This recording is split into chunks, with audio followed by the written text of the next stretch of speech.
It's time for more Manifesting Original Rich Bitch Experiences. Each week, we're talking travel, wellness, and millennial musings with a level of refinement. What level? It fucking depends. I'm your host, Ava Bilkey. Welcome back to the More Pod.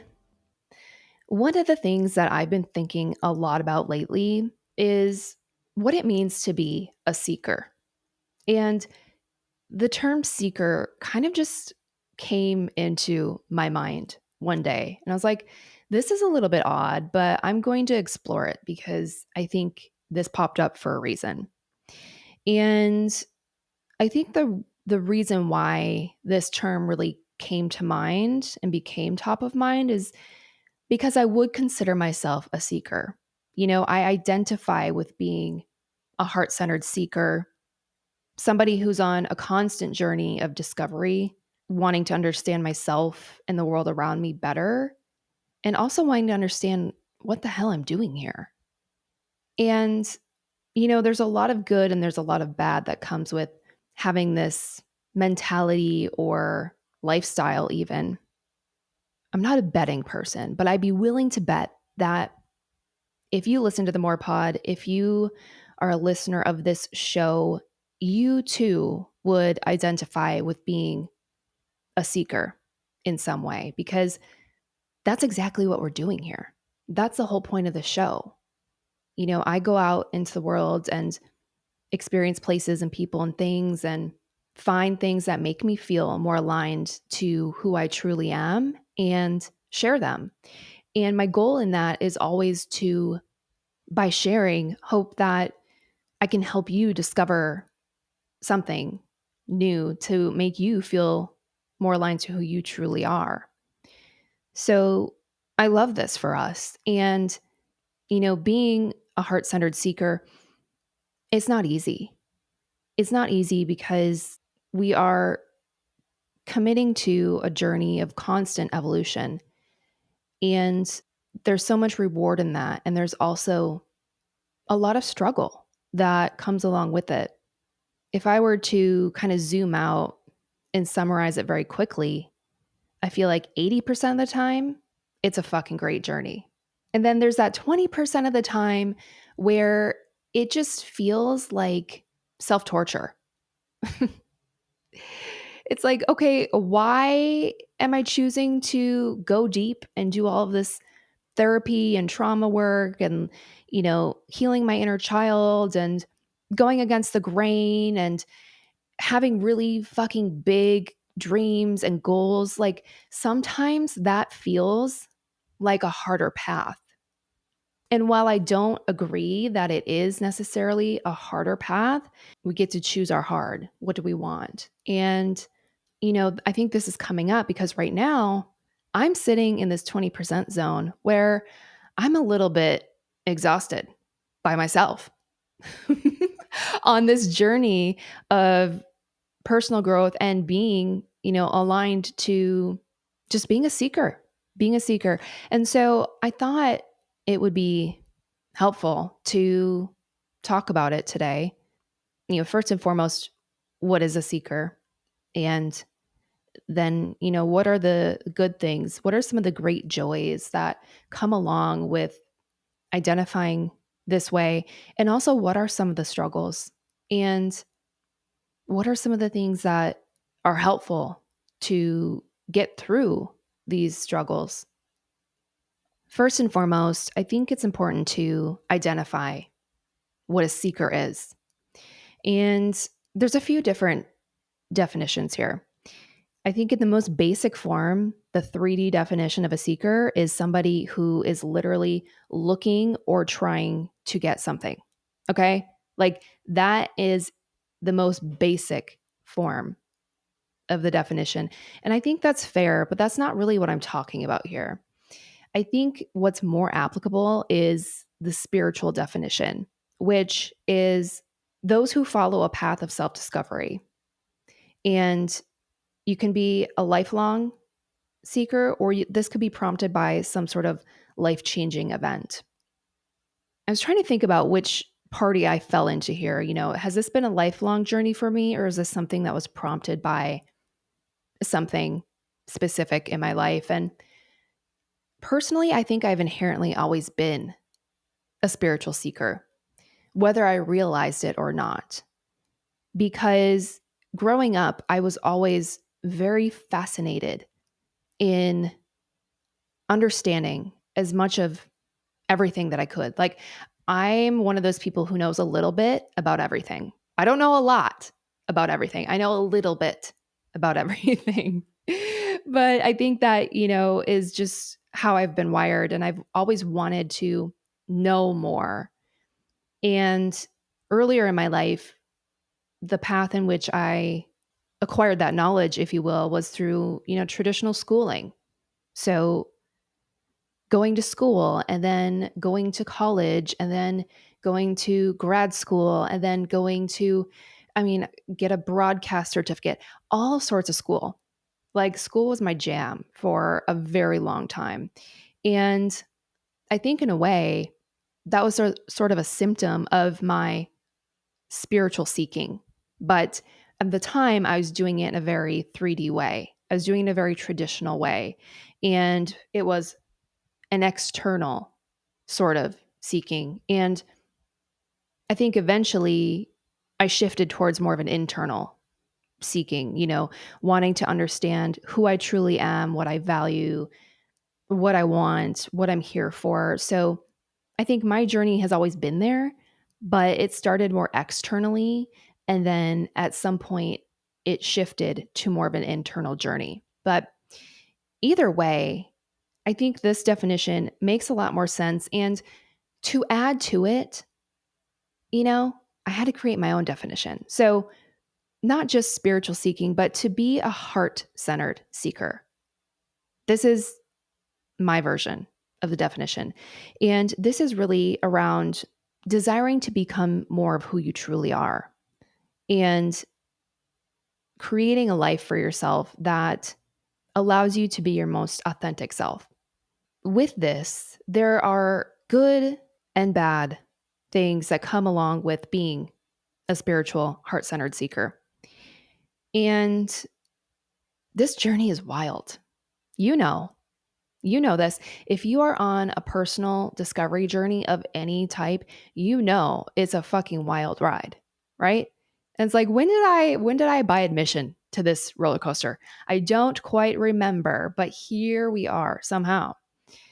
But I think this is one of the most incredible parts about being human, right? We get to be here, feel all the things, go through all these experiences, and just see what it's like to be a human here on earth. It is a wild thing in and of itself. So, yes, it's incredible. And also, it is very hard. There's no denying that it's really hard. And I thought that it would be helpful to share some of these joys and some of these struggles that come along with being a heart centered seeker. And ideally, there's going to be more joys and struggles here, but we'll find out. We'll find out very shortly. So, what are some of the joys that come along with being a heart centered seeker? I think first and foremost, it grows your awareness. Anyone who identifies or relates to this has a greater sense of self awareness. And I think this is really where any self discovery journey starts. It gives you an opportunity to really identify your values and your beliefs. And I think this is the start because once you do identify the things that you value and what you truly believe, that really molds what the rest of your immediate environment looks like. And I didn't really know what my values were for a long time because I just never thought about it, right? That's not a class in the fifth grade. No, we're learning geometry. Come on. I never really thought about my values. And, I grew up in such a way where values weren't deliberately pushed into me. Like my parents were very open to me discovering what my values were on my own. Like of course things were modeled to me and exhibited and learned, but I never really recalled any point of being in a situation where it's like, well, this is how we do things and this is what we value. Like it was very much up for interpretation. And in a lot of ways, that's nice because I feel like it made it easier for me personally to choose what I value and what I don't. And this practice, if you will, of just thinking about and meditating on and growing the awareness around what you do value in life, in relationships, in a home, in your career. I mean, once you know those things, everything else is going to sort of domino effect from there. And you can really start to realign once you have this sort of compass. And I think without being on this journey, you might not even stop to think about what you value and what you believe. Also, growing your self awareness helps you identify a greater purpose. What are you here for? What do you really want to do? What do you want to contribute to the world while you're here? And if I'm being very honest, if I had to pick an event, right? If we're going with the second sort of definition here of spiritual seeking, if I had to pick an event, I think the thing that really set off my internal journey was growing so incredibly frustrated with not having a purpose. At the time, I was very much just living day to day. And I was in my hamster wheel, 9 to 5 routine, with just no longer term goals and no connection to what the point of it all was. And again, you can live that way. Probably half of people do live that way. There's nothing wrong with it. But I personally wanted so deeply to have a greater connection and understand what I'm supposed to do because I felt like I just needed to make more of this life that I was given. And so I was dating someone at the time when I realized this who had a very clear sense of overall purpose and life direction. And I'm grateful for that experience because it helped me see that there was something that I wanted there. I wanted to find my own.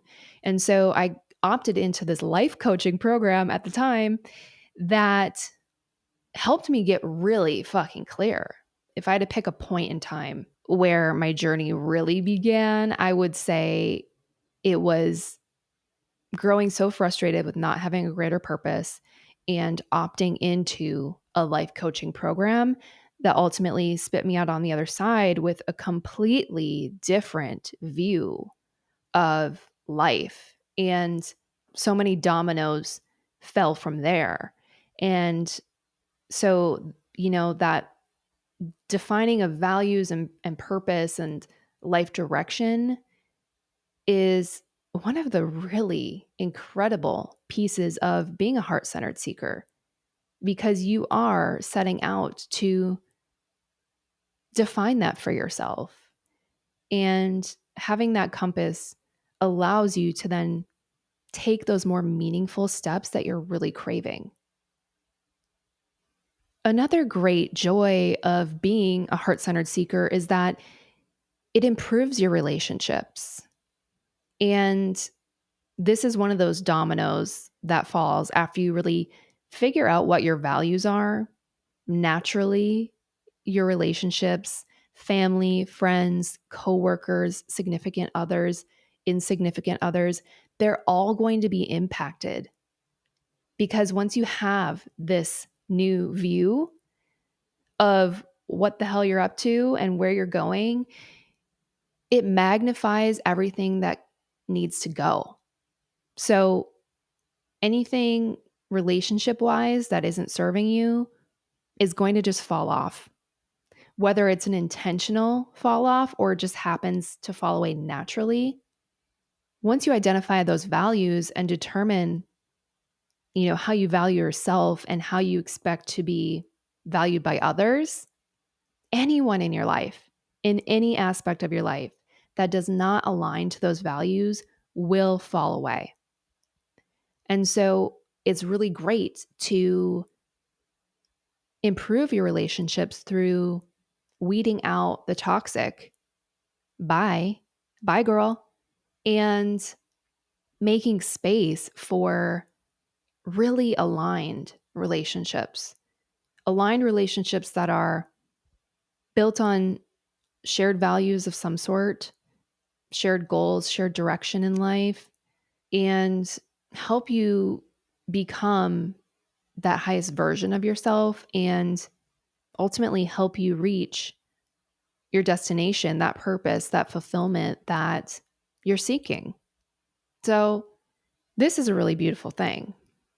I also think, one of the really great things about being a heart centered seeker is that you have an improved overall sense of well being.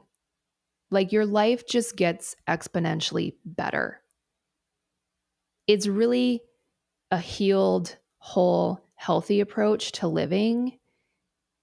And this touches every area of well being, right? So, looking at your diet, the things that you eat or don't eat, the things that you drink or don't drink. It could be movement. In order to get to XYZ destination, you might have to make some lifestyle changes to have a healthier vessel. It could be, looking at like sleep hygiene. Every aspect of your life will become something that you evaluate and tweak to align to who you truly are. And again, I think this is one of the greatest parts of being on this journey. And lastly, I would add that one of the greatest joys of being a heart centered seeker is identifying your big goals and dreams in life and living out those dreams and goals. I think for me, one of my biggest changes to come into more alignment was in my work. Prior to, well, actually leading up to really feeling frustrated around just not having a purpose, I spent almost a decade inside of the corporate America structure. And I mean, I had some incredible jobs. Don't get me wrong there. I really love all of the work experiences I have had. But I realized that the path I was on and the ladder climbing, it was leaving me so unfulfilled. What would happen would be, I'd work a year in a specific role and then I'd get promoted, right? Because that was the goal, to climb the ladder.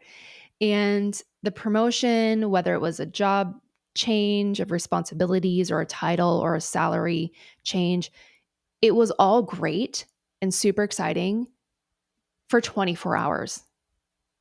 And it's like, okay, cool. Like, that's it. Like, so what? It felt like a very empty path. And that scared me. That scared the shit out of me because I was like, how could I do this for the rest of my life and climb and achieve things that I thought that I wanted and still feel so empty? It didn't make any logical sense to me. And this really sent me into a spiral because I'm like, this is life. Is this what I'm going to do? Is this how I'm going to feel always? There has to be more. There has to be a greater sense of fulfillment. And so one of my big aha moments was I really needed to become more of an entrepreneur and take my career path into my own hands and divert that energy that I was expending in the climbing towards building something of my own. And for me, that's what feels more fulfilling. becoming an entrepreneur, building my own business has given me a greater sense of fulfillment and purpose. And making the change, quitting my job, leaving 10 years of routine and familiarity behind felt so crazy in the moment. Nobody nobody understood it, including myself. But I think when we take those risks, when we take those leaps of faith as heart-centered seekers, the universe has no choice but to align with you. When you are taking steps towards what you believe to be your truest, most authentic form and expression, you cannot go wrong. You truly cannot go wrong. And that's one of those things that I think is really important to remember when we're on this path because, whoo, it is not easy. And we'll get into that with some of the struggles. But I think another one of those life dreams that I gained more clarity around was home and where home is and what home looks like and what it even is. And came to the conclusion, at least for now, that home can be any and everywhere. Home is in my body, and wherever I decide to go in the world is going to be home. You know, travel is something that for me personally is so incredibly important. I feel like that's part of my self discovery journey. That's a non negotiable. Being out in the world, experiencing different cities, states, countries is part of what gives me purpose. And so realigning my definition of home to match what I truly desire, being a digital nomad, building my own business, growing my own business, and then taking it on the road. That for me is the other piece of the path that leads to being able to live an authentic life. And everyone's going to have a different definition, of course, of, you know, what they value in work and what they value in relationship and what they value in home life and what those dreams and goals are. Everyone has different unique dreams and goals. As we proceed on this journey, there are going to be really big moments that require big leaps of faith and self-belief and self-trust. And I think that that's one of the greatest joys of being a heart-centered seeker. What I've learned is that ultimately authenticity and alignment is what creates joy, is what creates freedom, which creates fulfillment and purpose. And so, whatever you need to do to get there is absolutely worth it. And the level of joy that we experience when we bet on ourselves is so incredibly special. So I think these are some of the great joys. These are the good things, right? That come along with identifying as a heart centered seeker. Now, that's the 80%, and we love the 80%. But 20% of the time, you might question everything. You're like, what the hell am I doing? Is this crazy? Am I making life harder than it needs to be? Why am I working harder than everyone else around me to feel fulfilled? I mean, these are some of the thoughts that I have on a regular basis. Not gonna lie. So, being a heart centered seeker is hard. It's hard. It's fucking hard. You know, I know. And for a minute, we just need to talk about some of the things that are hard because talking about it makes it better. So, when I think about the struggles of being a spiritual seeker, first and foremost, we're expending a lot of energy, so much energy. This process, this journey at times can be all consuming, especially, you know, there's the ebbs and flows, but especially when you're in it. Like when you are in the work, this is exhausting because Say you're sitting down and you're identifying your values for maybe the first time ever. It's not like they're just going to pop into your head, right? This is something that requires some deliberation and reflection and feeling into and maybe, trying on different values to figure it the fuck out. This is a lot of energy. And when you choose to do this kind of work, it's not like you can just halt every other area of your life and be like, you know what? I'm not coming into work today because I'm on a self discovery journey. Like, wouldn't that be nice if we could do that? But it's not like that. So, expending a lot of energy is definitely one of the harder pieces here. And a lot of times, I think you can feel like the work is never done. And that's because it's not. There's always more work to do. There's always more reflection. There's always more experiences and experiments and alignment. Like, there's always more alignment to do. It's exhausting. Sometimes I think about whether it would be easier if I had just continued my daily existence with a lack of real direction, if I just stayed on that wheel, that hamster wheel, wake up, work, come home, sleep, wake up, work, come home, sleep. Sometimes I think that would be easier. And in some ways it is, but in other ways it's not. And in those moments, I like to remind myself that autopilot is an uncomfortable place to be. Another big struggle I think we experience on this journey of self discovery is loss, especially when you start your journey. I think there's a lot of loss that comes along with identifying what you value and identifying what you want for your life, and then taking the steps to realign and making those changes. Loss is something I was not prepared for. When I think of loss, this could be relationships, friendships, jobs, homes, any sort of arrangement, contract that no longer supports where you're going. And it's not to say that you're going to lose everything, right? Just because you're changing, you're going to lose everything that's not serving your greater purpose. And this is really hard. One of the greatest losses that I haven't fully come to terms with yet is a loss of a family member relationship that I valued so deeply, so highly. What happened was that, I started to make a lot of changes in my life. I left my corporate career to become an entrepreneur. And then, in the beginning of my business journey, I struggled to start and grow a business in the middle of a pandemic because, yeah, who wouldn't?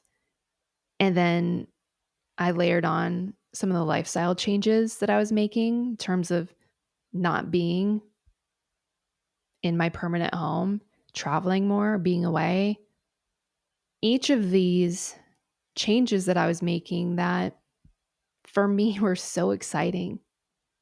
Each time I layered on a change, it brought a bigger crack in this relationship. And it feels like at this point, there are so many cracks in it that it might just fall away completely. And I hope that it doesn't. I hope that it doesn't. But it's a possibility. And, that this is a loss that I was not prepared for. And so it is hard. It's really hard. If you've gone through an experience like this, I feel for you completely. And I think the best thing to do in these moments is just remind ourselves that there has to be a reason for it. It'll make sense someday. Maybe it's some evil fucking universal test. Who knows?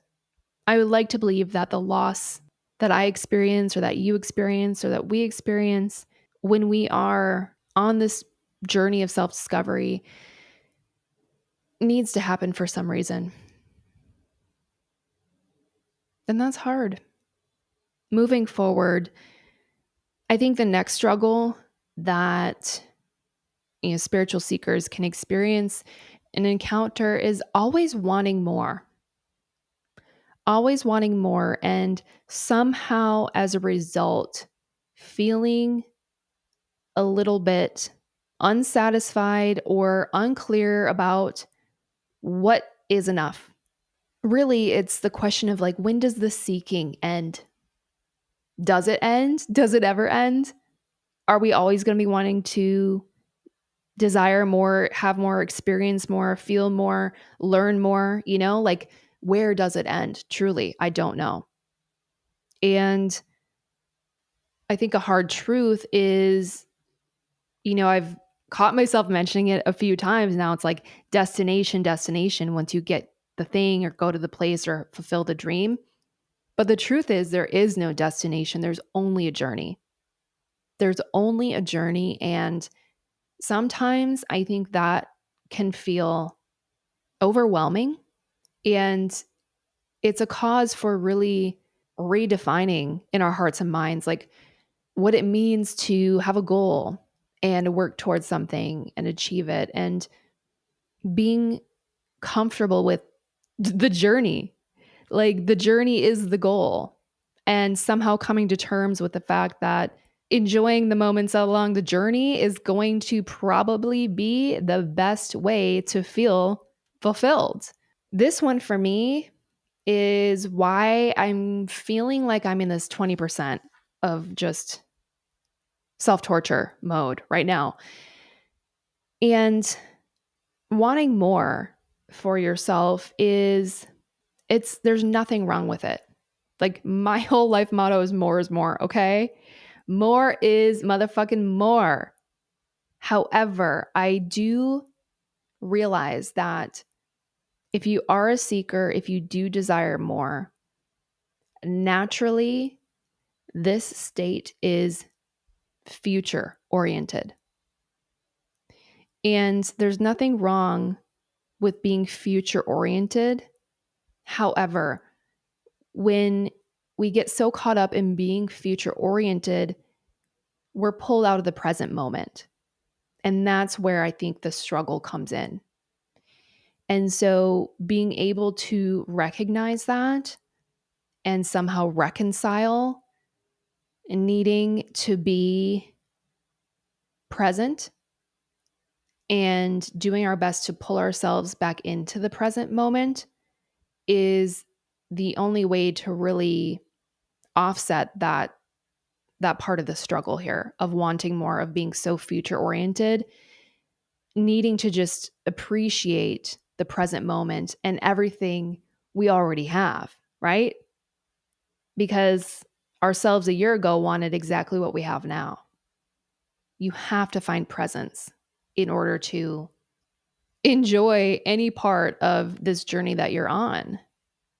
Along with always desiring more is sort of this parallel question that I hold, which is, what is success? If you are somebody who is driven by success, feeling successful, if that is your design, if that is your pattern, you have to define what success is. And if we do not define success, there is no possible way to feel fulfilled. There have been times where I've defined success and then I'm like, I think my definition is changing. And it's okay to redefine, but I think that this is a question that I hold almost daily. Like, what even is success? What even do I feel like at the end of the day will make me feel like I have done enough, I have been enough, and I don't have an answer for you right now. I don't, because this is where I'm sitting. This is my struggle. The success in my personal life, in my professional life, I don't have a clear picture of what that looks like right now. And so it makes this journey a lot harder. So, redefining success right now is something that's going to be critical to my personal journey. And it's definitely one of the harder pieces of being a spiritual, heart centered seeker. I love to ask people this question. This is one of my favorite questions to ask people is what does success look like to you? And when do you feel satisfied? Especially for entrepreneurs. I love asking this question. And it's not because I want to like catch people, maybe like in a space where they're like, oh shit, like I don't really know. It's because I genuinely care to know and understand how other people define success for themselves and how they find satisfaction and fulfillment and confidence in their path and being content, I guess, with their path. Content is not a word that I use often, but yeah, what does that look like? Lastly, I think one of the harder pieces of this journey is the self doubt that inevitably pops up. So, as a spiritual seeker, as someone who has opted into living a heart centered, authentic life, you're doing something that not everyone does. And in many ways, you choosing to live your most authentic truth goes against the grain. And when you start to make moves that other people could only dream of making, you're going to raise some eyebrows. You're going to get some judgment. You're going to get some questioning. You're going to get some rejection, even. And all of this can get you questioning yourself. And so self doubt is definitely one of the harder pieces here. Again, taking risks, betting on yourself, taking leaps of faith. Sometimes in the moment, it feels fucking crazy. It feels crazy. Did I feel crazy quitting my job in the middle of 2020 when the world was like not functioning? Yes, I did. But I did it anyways. And had I questioned myself too much, I wouldn't have done it. And so it's really important to monitor the self doubt because it's not helpful. So, these are some of the struggles that I think come along with being a heart centered seeker. And like, this is the hard that we're choosing, right?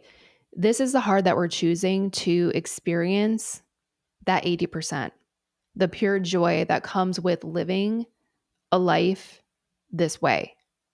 And so I thought it could also be helpful just to share some strategies for overcoming these struggles so that, we can keep on the path. First and foremost, practicing self care and self compassion. There was a while when I was in the thick of it where I literally set up an agreement with myself, which was every time I start to feel sad about a specific loss, I'm going to do one thing for self care. And I had a toolbox, of the things that I pull from because I needed them readily available. I really wanted to stop this pang. Is pang a word? This like pang of loss? That sounds weird. I wanted to prevent myself from getting into the self doubt mode. And so I basically aligned an action to an emotion. Does that make sense? So self care is always important. Another incredibly helpful point is community and making sure that, as the toxic relationships and all of the misaligned relationships fall off, you are replacing, you're filling that gap, that void with heart centered community, people who understand what you're going through. They can relate to your journey because they're on their own journey. And building that community is so incredibly helpful.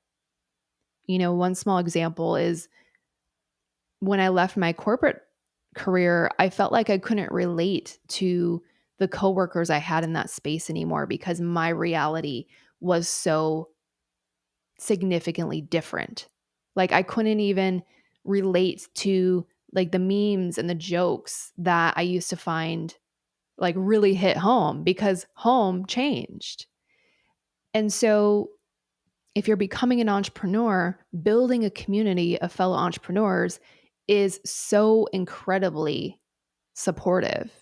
If you are becoming a digital nomad, building a community of digital nomads who also live this lifestyle is so incredibly supportive. You see what I mean here? So, community is one of those that is so non negotiable. And it's not like you can immediately just like, poof, I've got a new, really aligned community. It's something that takes time for sure. But this is one of the places where I've felt that my time spent has been most beneficial in building those connections with people, rebuilding my community to match my reality. And lastly, something that really helps combat these struggles is believing in yourself. At the end of the day, regardless of what anyone else says about, thinks about your life, your lifestyle, believes in you, doesn't believe in you, doesn't care, you have to believe in you. You have to believe in yourself. And this is something that I am really refocusing on right now is self-belief. I believe in me. I believe in my path. I believe in what I'm doing. And reminding myself that it doesn't matter if it's not outwardly received, because at the end of the day, the only person that needs to receive it is me. At the end of the day, the only person that needs to understand your path is you. And without self belief, none of this is even possible. In a lot of ways, if we were to like eliminate the whole list of some of these strategies, at the end of the day, I think this is really just the one. Like, this is the one that we need the most is self belief, but also community and also self care. More is more. So, despite feeling like 20% of the time that you're just torturing yourself, 80% of the time, being a spiritual seeker, being a heart centered seeker is 100% worth it. It's so important to remember that the joys of being on this journey are so much greater than the struggles because there's going to be struggles everywhere. On every path, on every lifestyle, on every choice, there's going to be struggle. But might as well have some as a result of really living in alignment with who you really are. Being on a journey of self discovery leads to a path of authenticity. And in that, you will find freedom. And so I encourage you to embrace your journey as a heart centered seeker, to find joy in the process, in the journey itself, and know that this is part of your community. This podcast community, the More Pod fam, we're all in this together. And I support you. I see you. I love you. It's worth it. Keep going. Heart centered seekers, unite. I wouldn't have it any other way. Let's transition into this week's Love It or Leave It. What I'm loving this week, first and foremost, season 4 of Sex Education on Netflix. I love this show. If you haven't watched it and you're looking for something that is feel good but also really heartfelt, Sex Education, high level plot, takes place in high school, and the main character's mother is a sex therapist. And he also has this gift of therapy. And so he sets up this sex therapy clinic on his high school campus. And you can imagine, the types of questions that his fellow classmates come to him with.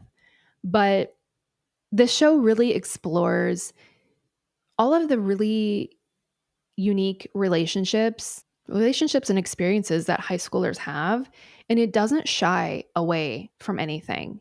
The show is created in such a it's like a warm and fuzzy. Like it's a feel good show, but it is really deep and emotional as well. This is a fourth and final season. It just came out last week. Dan Levy, um my absolute fave, is in season 4. He has a small role in season 4. So it's fun to see him outside of Schitt's Creek.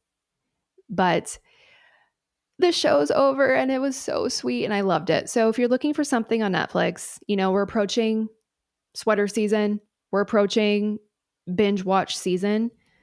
Sex Education, great show. And it's only 4 seasons. So that's a plus because I don't know, anything more than like 8 seasons to me just feels so overwhelming. It's like, where do you even, is it worth even starting? This one is worth watching for sure. I'm also kind of loving that sweatsuit season is approaching. If you've been here for a while, you know that I basically have 2 sweatsuits that I wear and rotate between all winter long. And what I do is once a year, I order like I was going to say a fresh copy. I order a fresh copy of my sweatsuit, okay? Because the colors fade, and the fleece gets all matted and gnarly. So once a year, I basically reorder my black Nike sweatsuit that I wear all winter long, and it is coming in the mail this week. So I'm looking forward to that. Not necessarily the fact that the weather might be changing and getting colder, but I do love my comfies. I really love my comfies, and it's nice to be able to wear them and just not sweat my ass off. So I love this, and I'm really excited for it's going to be a good mail day when my Nike sweats come, you know? What I'm absolutely not loving this week, though, is jeans shopping. Why is shopping for a pair of jeans like the most impossible human task? Finding a good fitting pair of jeans is so fucking hard. I've been rocking this capsule wardrobe, so it's not like I have like a whole closet full of jeans that I can just kind of go choose from. I literally have one pair of jeans from last winter, and I'm like, I need to add a second pair, okay? I am trying to find a pair of black jeans that are wide leg or baggy and fit. They just need to fit. Like I have to feel good in these jeans because I only get like one pair, you know? I can't have 6 pairs of jeans that I'm like, they're fine. No, I have to absolutely love these jeans. And finding a pair of jeans to love is fucking impossible. My approach has been go online, find a website that has free shipping and free returns. Order a few different sizes of every style that I want to try on, have them all mailed to me, try them on, and then send back the ones that don't work. And this process is great, but so far I've been sending back all the jeans. So I'm just in a place where I really need a fucking pair of black jeans, but I cannot find the right pair. And I'm leaving this behind. It's so frustrating. That's all I have for today. We are loving all the beautiful things that come along with being a heart centered seeker. We are leaving behind some of the struggles, but they're worth it. We have ways to overcome them. We are absolutely loving Sex Education on Netflix. Check it out if you need a new show. We are loving fresh sweats. We are leaving behind the impossible task of finding the perfect pair of jeans. And that's all I've got for this week. If you enjoyed this episode, if you resonate with being a heart-centered seeker, I would love to know. Reach out. You can send me a DM on the More Pod Instagram page. You can also send me a DM personally at Ava Bilkey. If you're feeling generous, go ahead and leave me a 5-star rating on Spotify, a 5-star review on Apple. I appreciate it. It goes a long way to help new listeners discover the show. And I hope you have an awesome week. I'll see you soon. Listen to the More Pod every Wednesday as I share the things that make me more me and discover a thing or two to make you more you.